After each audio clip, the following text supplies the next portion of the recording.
Okay, this is The Lord of the Flies, pages 138 to 175 guided tour. Actually, I should go and say the background.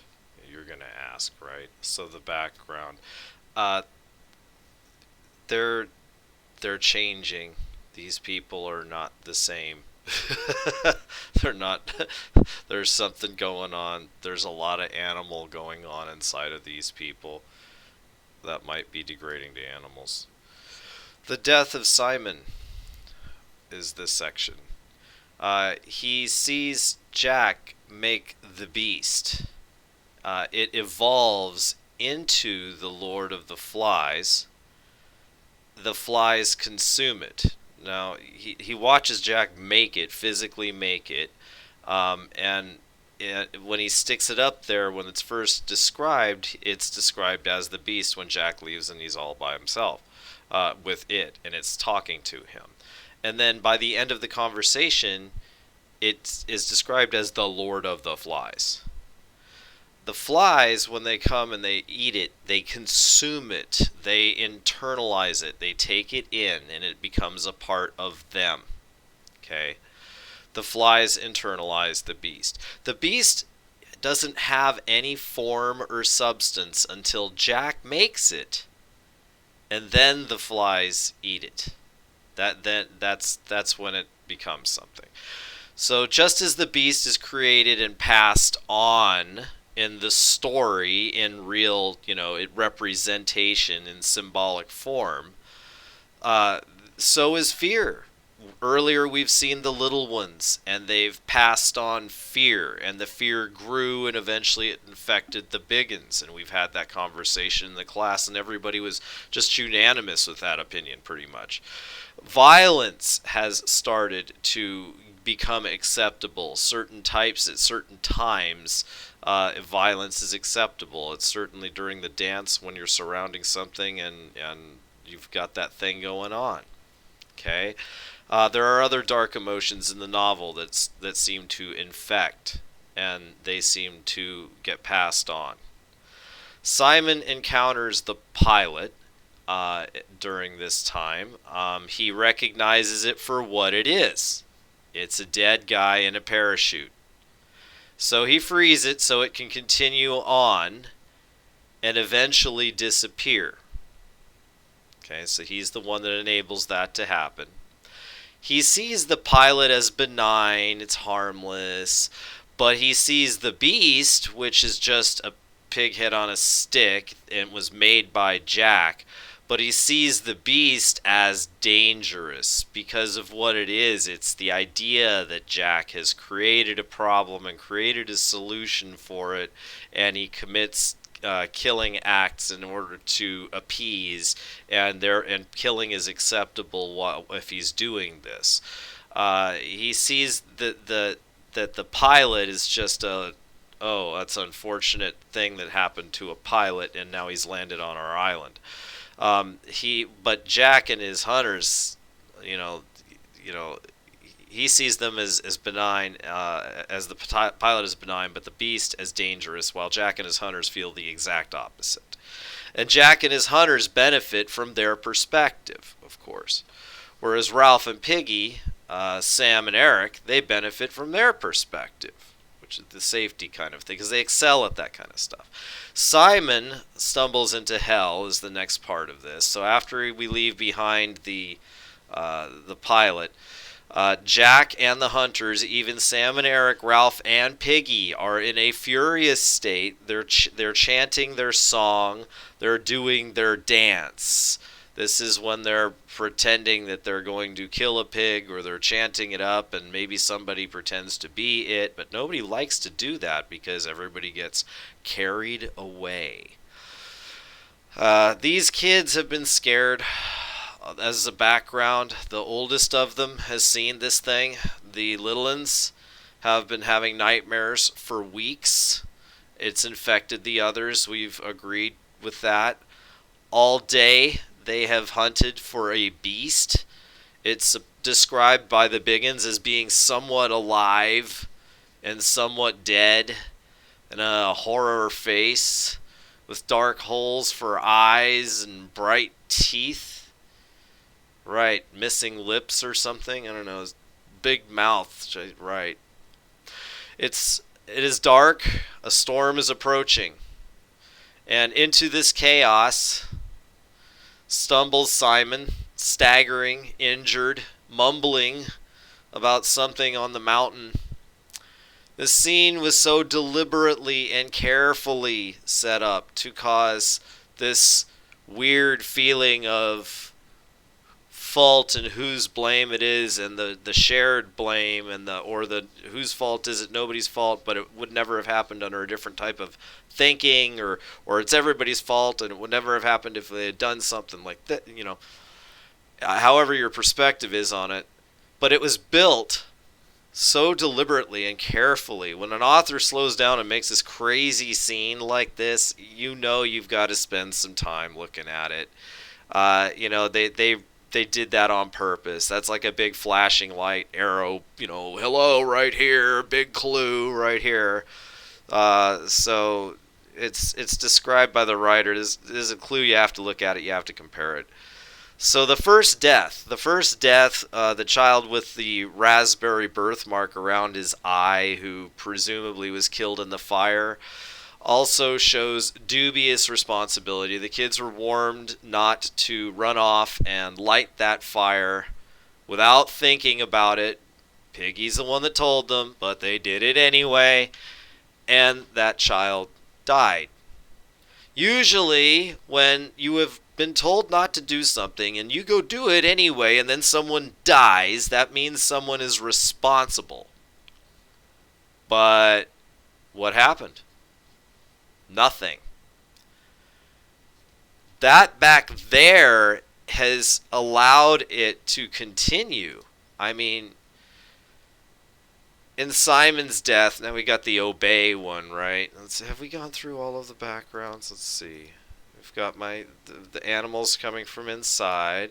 I've got this one's supposed to be rage. This one's supposed to be the rage, for sure. Because that's what was going on when everybody attacked the beast. They finally had a target for all of their suffering. In Simon's death, this one right here is obey. Get distracted again by my own words.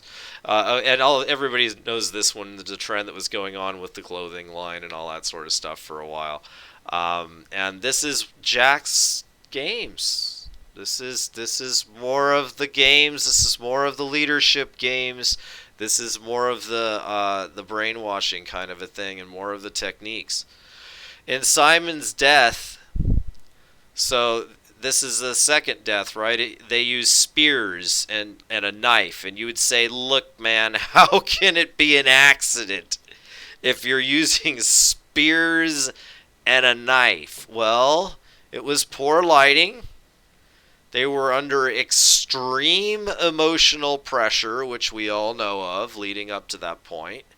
And they were in a very heightened emotional state because they were in the middle of the dance. Jack was getting them fired up when all of a sudden it staggers in. And as I've said, man, you don't give when you're going to attack something to try and, kill it like to defend your own life. You don't play nice and, hey, you put up your dukes, let's fight. That's not the way people work. The way people work is they sneak up and get them in the back if they can or something, so that they don't have any chance of themselves, because you got the same weapons and you've got the same bodies.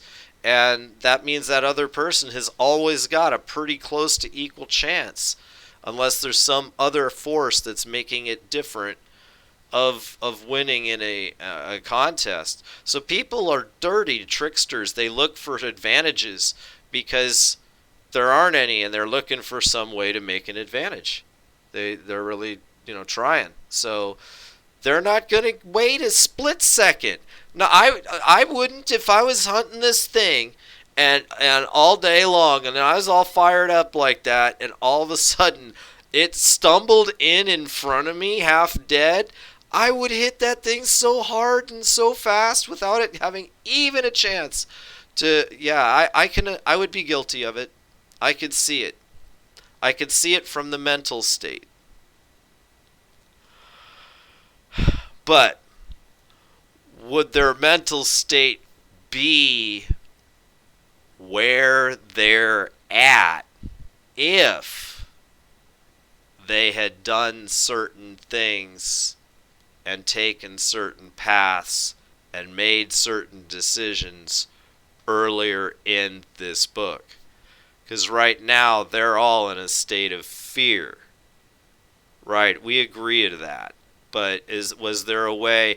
It would be so much better if there was adults around. Why? What is it that they have?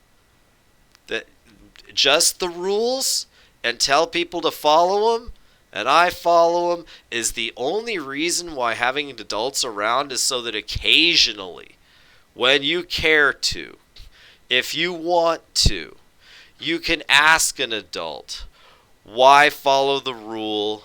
And most of the time you got a chance that they'll be able to give you the real answer. Oh, they made that rule because. That's our only function, is to pass on previous knowledge. That rule there is there because. And then because some people have to know why the rule's there so they can go, okay, I'll continue to follow it. Because otherwise they're like, because it's in my way terribly, you know? And that's actually a trait of an aggressive, forward-moving, forward-thinking person, which again, Jack has got tremendously good traits to be a leader. He's just got a really bad heart and a really bad motive to be a leader. He's drawn by the power. And they agree that these people exist. And they do these things. They play these tricks. So that's why the background. All right. So anyway, I argued with you that there is a chance that they could have, in this heightened state, it can be presented. But it's also upon witness by Piggy. He's thinking, no, it was an accident, but he feels guilty. You know that. You've read the dialogue. And Ralph, he's like, well, all I saw was a murder. There's nothing good about it. So we've got one that's 100% murder and one that's 100%, well, no, it's an accident. The way Simon came in, etc., etc. And they're in this, there's a back and a forth. This is a morning after conversation. You know, the back and the forth on what happened. Right, because the night it happened, after people realized that the body had stopped moving, they could stop beating it. They backed off and they realized what they were looking at. They ran. Okay, so each of the deaths. I gotta get back to here. Each of the deaths are showing showing an evolution. Each less excusable than the last, growing worse, and yet nobody stops it. Nobody forces anyone to be held accountable. And it just gets worse and worse. There's nobody there to stop it. I guess that's the other thing that the parents do, is that the adults agree to a law. They obey a law, and then the law makes sure that people are held accountable so that those types of behaviors do not escalate and society doesn't break down into what we're seeing.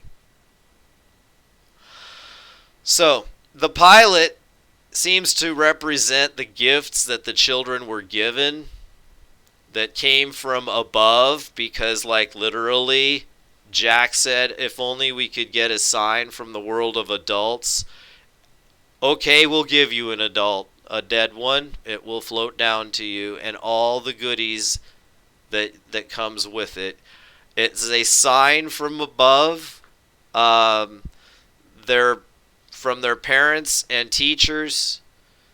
Let's see. The pilot seems to represent the gifts that the children were given, that came from above, from their parents and teachers. This is knowledge, and this is like the rules. And they're gone. Can the kids follow them and stay out of trouble? No, because they're quickly forgotten, and these kids fall prey to the beast within. All right?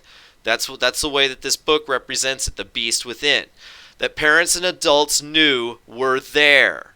They knew that the beast was there. Excuse me, wrong tense. They knew the beast was inside of the kids, and they knew that you followed the rules to keep the beast at bay. And if you do that, then there's not a problem. And if the kids ask why, then you answer it honestly and truthfully. And it's a pass on of knowledge.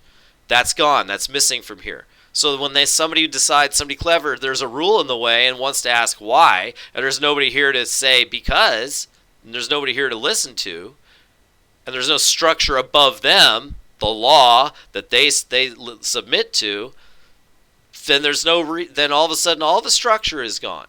And somebody clever, like Jack, with clever, aggressive leadership skills, will say, but why?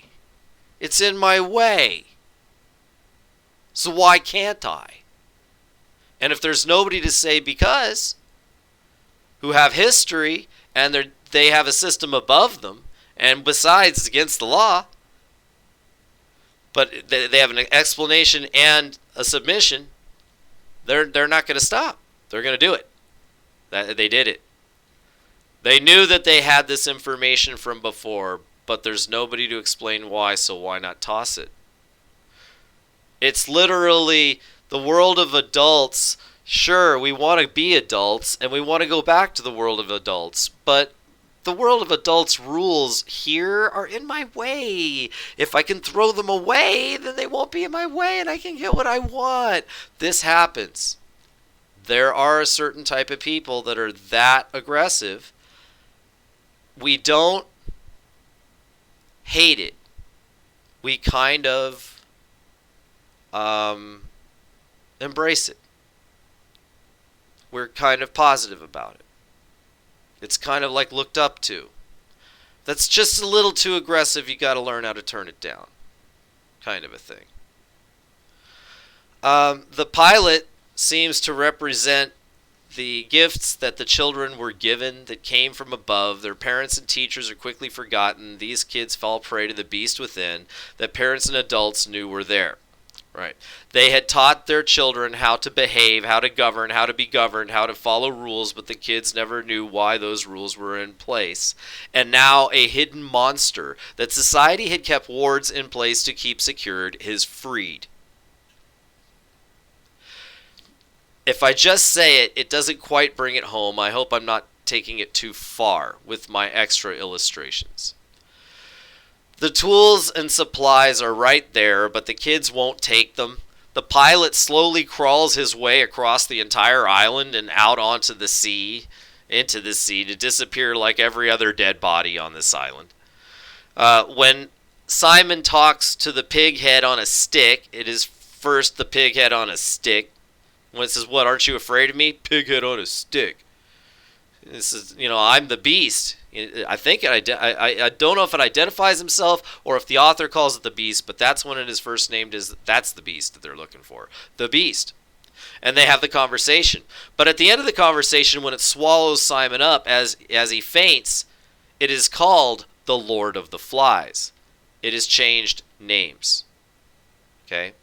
The Lord of the Flies reveals Simon can't hide from him. You can't hide from me. I'm inside of you and them. You can't hide from me. Running to your friends will do you no good. I'm down there too. The Lord of the Flies is why things get broke up instead of working. He wants to have some fun. He doesn't want Simon to, trying to spoil it. The Lord of the Flies doesn't want Simon to tell the others what he has learned. That'll ruin it. After Simon is killed, the kids scatter, and when they realize what they have done. Okay, so last background. Here we've got the meme. Oh my gosh, what have I done? I don't like the G-O-D one. I should say gosh, but okay. I'll excuse it. It's high school. The next morning, Piggy and Ralph disagree over if that was an accident or murder. They were both in the same ring. They were both on the outside of the ring. They both witnessed the same thing.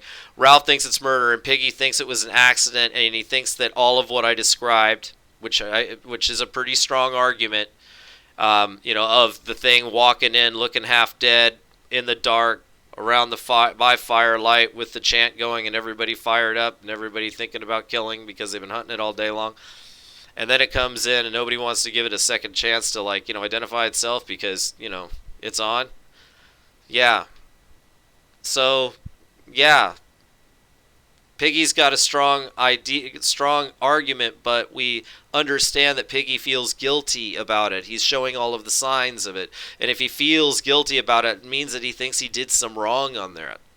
That's what guilt does. It makes you feel you've done some wrong, which means that he may be giving himself a good argument for absolution, but he's not admitting his part. He's done something bad, otherwise he wouldn't feel bad. So that's the way the writer plays it with us.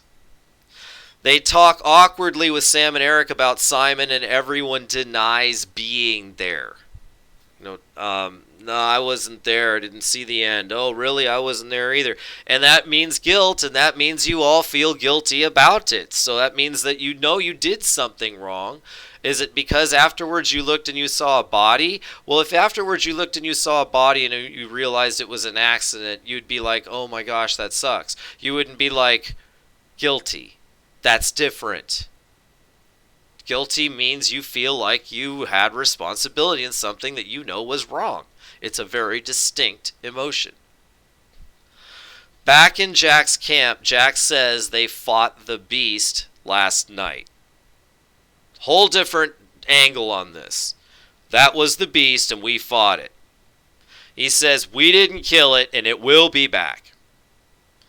Considering the ghost stories earlier and the acceptance of this beast changing forms, it's been a snake beastie, it's been a fur thing with teeth and dark eyes and no skin around its mouth. It's been, now it's this, and now when they come across it, it's a doppelganger. It came across it. It's changing forms. It came in looking like Simon. It seems like it is identifying it as some sort of a shapeshifter or a vampire or one of the other mythical creatures or mystical creatures that can change form after it kills and eats you. Because if somebody says, well, where's Simon? Where's the real Simon if that was a monster? Well, what do you think happened? The monster found Simon when he was off wandering around in the dark, like he always does, and it ate him. And then it became him. And then we beat it up and killed it, and that just means it's going to come back as somebody else when it gets a chance to kill one of us. I'll try to keep it away with my heads. I'll give it offerings. We'll see if we can make a deal with it. All the while, anything he can do to try and stay in power. Okay? Someone reminds Jack that they can't make a fire, and Jack takes a few hunters and goes and steals Piggy's glasses. During the theft, he kicks Ralph once or twice, and then lets Ralph fight his friends, and they all start fighting against each other while he searches for the glasses. That's a technique, should be noted. Jack taking what he wants while his enemies fight among each other is a super common theme about leadership, and it's something that we know exists and we know people try to do. We know that this is out there. We know that people, oh, look, I don't like those two. Let me see if I can work the two of them against each other. We know that sort of stuff happens in the world. We put up with it. Why? We know it's wrong, but we let it be. What's up with that? That's society. That is society. And it does happen, and it's everywhere. Hmm. Um, it's one of those things that people can take. I mean, probably it's like a characteristic where they expect you to do good, but you can do evil, and it's an unfortunate thing. Anybody who has a lot of power has a lot of power to do good or bad, and that's the trick. You hope that they'll do good with it.